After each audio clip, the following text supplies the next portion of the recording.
Stephen King. Up until a few months ago, I hadn't read anything by Stephen King. I'd seen a few of the films based off of his books, like The Shawshank Redemption and The Green Mile and Misery, but I'd never read any of them, and I thought, you know what? If the films are really good, they're not going to be as good as the books. So the books must be brilliant. And so I thought, I'm going to read the books. The first one I started off with is one that isn't actually turned into a film yet, although I think that would be really cool. It's 11/22/63. Now this book is about a guy called Jake Epping, and his friend Al discovers a big time portal thing that takes you back to the mid-50s.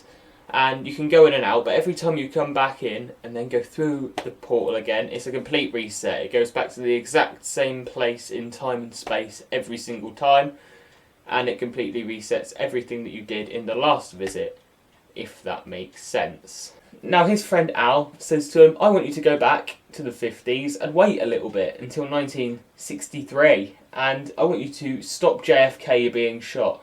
Now, JFK was shot on the 22nd of November in 1963, which was the day before the very first episode of Doctor Who. And he does, basically. He tries to do that. He goes back and he waits a really long time, but while he's there, he falls in love, which is convenient, isn't it? He falls in love with a woman in the 50s.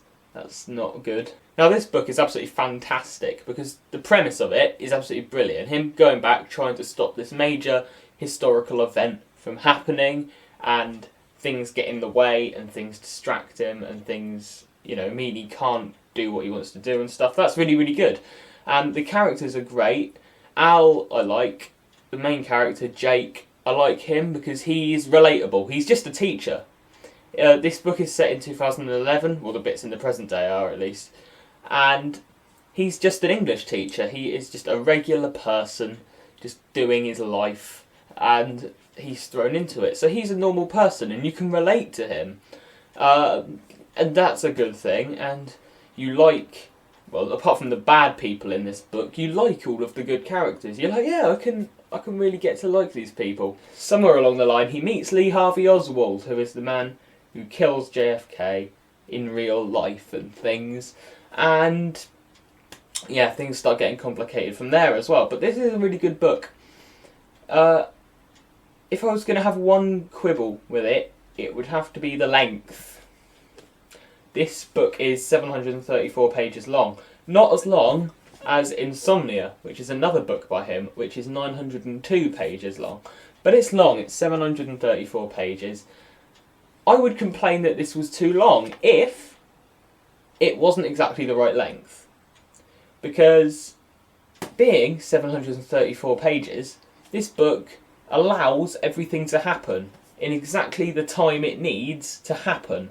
It doesn't take too long and it isn't rushed. If they'd made this shorter, if Stephen King had said, I'll cut this down to 600 pages, I'll make this a little bit shorter, it would have been cramped, it would have been rushed, it would have been shoddy, and I wouldn't have liked it as much. And I think the fact that this is over 700 pages long, although it does take a long time to read, is actually really good because it allows you to fully engage in what's happening. It does it more in real time, and this is incredibly written as well. The vocabulary and the syntax and the stuff in this, the way that it's written, is really, really good, really impressive.